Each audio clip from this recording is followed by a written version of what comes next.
নমস্কার, আমি অয়ন। একই কাণ্ড, ইরান তো একেবারে দারুণ দিল। কাকে? ডোনাল্ড ট্রাম্পকে। ইরান হরমুজ প্রণালী ছাড়বে না, আমেরিকাও হরমুজ প্রণালী ছাড়বে না। ডোনাল্ড ট্রাম্পের কাছে নতজানু হয়নি ইরান, এত দিনেও, বহুবার চেষ্টা করেও। এমনকি আমেরিকা নৈতিকভাবে পরাজিত, এটাও বলছেন আন্তর্জাতিক বিশ্লেষকরা। সেইখানে দাঁড়িয়ে ডোনাল্ড ট্রাম্প কিছুতেই মেনে নিতে পারছেন না তাঁর এই পরাজয়, কোট আনকোট। তিনি বারবার ধমকি দিচ্ছেন, হুমকি দিচ্ছেন, হুঁশিয়ারি দিচ্ছেন ইরানকে। কিন্তু ইরানের থেকে কোনো রকম নতজানু হওয়ার, কোন রকম নরম মনোভাব নেওয়ার, নমনীয় মনোভাব নেওয়ার কোনো ইঙ্গিত তিনি পাচ্ছেন না। এবার তিনি হরমুজ প্রণালী নিয়ে কি বললেন? হরমুজ প্রণালী শীঘ্রই আমেরিকার অংশ হবে। আর শুধু তাই বলেননি, তিনি বলেছেন আমেরিকা যখন বলবে তখন জাহাজ চলবে, আমেরিকা না বললে কোনো জাহাজ চলবে না। Pretty soon I'll be declaring the Hormuz Strait a territory of the United States. কেন বললাম? ইরান তো দারুণ দিল ডোনাল্ড ট্রাম্পকে। এটা উনি সমাজ মাধ্যম, সোশ্যাল ট্রুথ, অর্থাৎ ডোনাল্ড ট্রাম্পেরই যে সমাজ মাধ্যম, সেই সমাজ মাধ্যমে লিখেছেন। ইরান বলছে ডোনাল্ড ট্রাম্পকে যে সমাজ মাধ্যমে ভূখণ্ড দখল করা যায় না, কোনো জনসমাবেশে, জনসভায়, বক্তৃতা দিয়েও ভূখণ্ড দখল করা যায় না। অর্থাৎ ইরান বলছে মাঠে আসুন, ময়দানে আসুন, লড়াই করুন, যুদ্ধ করুন। ইরান তো বহুবার বলেছে যে আগামী 20 বছর আমরা আমেরিকার সঙ্গে যুদ্ধ চালিয়ে যেতে পারবো। এবারেও সেই ইঙ্গিতই, যে সমাজ মাধ্যমে ধমকি দেবেন, হুমকি দেবেন, হুঁশিয়ারি দেবেন, কোনো জনসমাবেশে, কোনো সাংবাদিকের সামনে, প্রেস কনফারেন্সে তিনি বলবেন আর তাতেই ভূখণ্ড দখল হয়ে যাবে, সেটা হবে না। আসুন, ময়দানে আসুন, হরমুজ প্রণালী দখল করতে আসুন, তারপর ইরান দেখে যাবে। ইরান খুব খারাপভাবে পরাস্ত হতে চলেছে। কাজ শেষ হলে খুব শিগগিরই আমরা হরমুজ প্রণালীকে আমেরিকার অংশ হিসেবে ঘোষণা করব, ডোনাল্ড ট্রাম্প এই কথা বললেন সাংবাদিককে। আর তারপরে এইটা আবার বক্তৃতা পোস্ট করলেন সোশ্যাল ট্রুথে, সমাজ মাধ্যমে। তখন আবার আরও দাবি করেছেন কি মার্কিন প্রেসিডেন্ট, বলেছেন হরমুজ প্রণালীর ওপর ওয়াশিংটনের পূর্ণ নিয়ন্ত্রণ আছে এবং তার অনুমতি ছাড়া কোনো জাহাজকে সেখানে চলাচল করতে দেওয়া হবে না। হরমুজ নিয়ে এই ট্রাম্পের দাবি কিভাবে ওড়ালেন ইরানের প্রেসিডেন্ট মাসুদ পেজেকশিয়ান সরকার। সে দেশের বিদেশমন্ত্রী, তিনি বলেছেন হরমুজ প্রণালী ইরানের ছিল, ইরানেরই থাকবে। গত 28 ফেব্রুয়ারি ইরানের বিরুদ্ধে মার্কিন সেনার অপারেশন এপিক ফিউরি শুরুর পরে তারা যে হরমুজ প্রণালীতে জাহাজ চলাচল পুরোপুরি বন্ধ করে দিয়েছেন, সে কথা মনে করিয়ে দিয়ে আবার বললেন শুধুমাত্র ইরানের নির্দেশেই হরমুজ বন্ধ ও খোলা হবে। আপনাদের জানিয়ে রাখি যে মোটামুটি শেষ হয়ে গেছে চুক্তি, চুক্তির দিন শেষ, চুক্তির দিন ওভার। এবার কি হবে? এই কারণেই কি ডোনাল্ড ট্রাম্প ইরানকে ভয় দেখানোর জন্য বারবার একথা বলে যাচ্ছেন?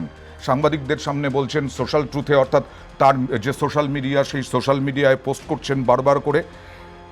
কিন্তু তারা বলছে, ইরান বলে দিচ্ছে পরিষ্কারভাবে সমাজ মাধ্যমে পোস্ট করে ভূখণ্ড দখল করা যাবে না। আরও কি বলল ইরান? সমাবেশে বক্তৃতা করেও নয়, একবার এবং চিরতরে বাস্তবতাকে মেনে নিন যে এ পর্যন্ত আপনি কৌশলগত ও গুরুতর পরাজয়ের শিকার হয়েছেন। যতক্ষণ না আপনি পরাজয়ের বাস্তবতা মেনে নেবেন এবং কল্পনাপ্রসূত ভ্রান্ত ধারণা ত্যাগ করবেন, ইরানের অবরোধের নিষ্ফল চেষ্টা করেই যাবেন। ভাবতে পারছেন? আমেরিকা, আমরা ভাবি শক্তিধর দেশ, মহাশক্তিধর দেশ গোটা দুনিয়ায়, তার সঙ্গে ইরান টক্কর নিচ্ছে, ভয়ঙ্কর টক্কর নিচ্ছে। শুধু আমেরিকান প্রেসিডেন্ট ডোনাল্ড ট্রাম্প দখল করতে তো পারেনি এখনো, ইরান বলছে তাদের দখলেই রয়েছে। এবং ইরান পাল্টা চ্যালেঞ্জ ছুটছে যে সোশ্যাল মিডিয়ায় ভূখণ্ড দখল করা যায় না এবং আপনি পরাজয় স্বীকার না করলে পরে আপনার এই ধমকি, আপনার এই হুঁশিয়ারি আর ধমকি দিয়ে কি আসলে মনের বাসনা, মনের কষ্ট, যে বাসনা ছিল, যেটা করতে পারেননি, মনের কষ্টটাকে দূর করার চেষ্টা করছেন ডোনাল্ড ট্রাম্প? আসলে অনেকেই থাকেন না যে অমুকটা তিনি করতে পারেননি, তার ছেলেকে দিয়ে তো ওইটা করাতে চান। তিনি হয়তো ডাক্তার হতে পারেননি, খুব চেষ্টা করবেন ডাক্তার হওয়ার, ডাক্তার করার ছেলেকে বা মেয়েকে, কিন্তু সেটা চাপিয়ে দেওয়া হয়। ডোনাল্ড ট্রাম্পও কি কোথাও চাপিয়ে দিচ্ছেন মার্কিন সেনাবাহিনীকে এই সব কথা বলার মাধ্যমে, যে মার্কিন সেনাবাহিনী পারবে না, মার্কিন সেনাবাহিনী ইরানের সঙ্গে যুঝে উঠতে পারছে না কিছুতেই, কিন্তু মার্কিন সেনাবাহিনী লড়াই করতে বাধ্য হবে। আর এদিকে এই হরমুজ প্রণালী নিয়ে টানাটানি চলছে, হরমুজ প্রণালী নিয়ে টানাপোড়েন চলছে। আমেরিকা ইরানের যুদ্ধ পরিস্থিতি প্রায় আবার হবে কিনা সেই আশঙ্কা যখন আসছে, তখন পশ্চিম এশিয়ায় আগুন জ্বলার নতুন ক্ষেত্র তৈরি হলো। কীরকম? সৌদি আরব হচ্ছে আমেরিকার মিত্র দেশ। সেই সৌদি আরবের সাহায্যপুষ্ট ইয়েমেন সেনার বিরুদ্ধে বড় ধরনের হামলা চালালো ইরানের অন্যতম সহযোগী সশস্ত্র গোষ্ঠী হুথি। অর্থাৎ সৌদি আরব, ওমান, কাতার, আবুধাবি, এই সমস্ত যে দেশগুলোর রাজধানী, সেই রাজধানীতে সে মার্কিন সেনাঘাঁটি লক্ষ্য করে এর আগেই মার্কিন মিত্র দেশ সেখানে সেনাঘাঁটি, সেই সেনাঘাঁটিতে হামলার পরপর ছবি আমরা দেখেছি, এবং তাতে মার্কিন সেনাবাহিনী নতুন পলিসিও আমরা নিতে দেখেছি, যে হোটেলে 5 তারা হোটেলে, 7 তারা হোটেলে মার্কিন সেনারা থাকছেন, কারণ মার্কিন সেনাঘাঁটির ওপরে ইরান পরপর হামলা করে চলেছে।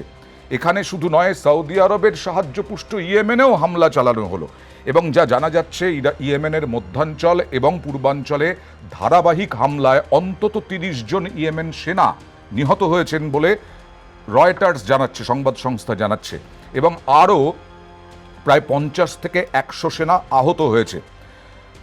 ইয়েমেন কি জানাচ্ছে? ইয়েমেন জানাচ্ছে মারিব ও হাদরামাউত প্রদেশে বিভিন্ন সামরিক ক্যাম্প লক্ষ্য করে হামলা চালানো হয়েছে, এবং হামলার দায় স্বীকার করে হুথি জানিয়েছে যে সৌদি সামরিক অবস্থান নিশানা করে ব্যালিস্টিক ক্ষেপণাস্ত্র, ড্রোন হামলা চালিয়েছে। হুথির দাবি, আল রুয়াইক এবং আল আবার ও আল থানিয়া এলাকায় সৌদি সমর্থিত বাহিনীর অবস্থানে হামলায় শতাধিক যোদ্ধা হতাহত হয়েছেন। অর্থাৎ এই যে সৌদির মদতপুষ্ট ইয়েমেন সরকারের সেনা বহু বছর ধরে উত্তরের ইরান সমর্থিত হুথি বিদ্রোহীদের বিরুদ্ধে লড়াই করে আসছে। 2023 অক্টোবরে গাজায় সংঘর্ষ শুরুর পরে ইসরায়েলের বিরুদ্ধে যুদ্ধ ঘোষণা করেছিল হুথি। সেই সময় ইসরায়েলে ক্ষেপণাস্ত্র, ড্রোন হামলা চালিয়েছিল তারা। এবার ইরান আমেরিকার সঙ্গে যুদ্ধ তো করছে, শুধু তাই না, একেবারে সৌদি মদতপুষ্ট হোক, ইসরায়েল মদতপুষ্ট হোক, আমেরিকা মদতপুষ্ট হোক, কোনো সেনাবাহিনীকেই ছাড়ছে না। আর তার সঙ্গে আমেরিকান প্রেসিডেন্ট ডোনাল্ড ট্রাম্পের যে চ্যালেঞ্জ, তার পাল্টা চ্যালেঞ্জও নিতে দেখা যাচ্ছে, এবং অদ্ভুত কটাক্ষ। মনে করুন সিংহকে বিড়াল, ইরান কিন্তু বিড়াল মনে হচ্ছে না, ইরানকে একেবারে সিংহই মনে হচ্ছে আমেরিকার সামনে। না হলে কেউ বলতে পারে যে সোশ্যাল মাধ্যমে, সোশ্যাল মিডিয়ায় পোস্ট করে কখনো ভূখণ্ড দখল করা যায় না।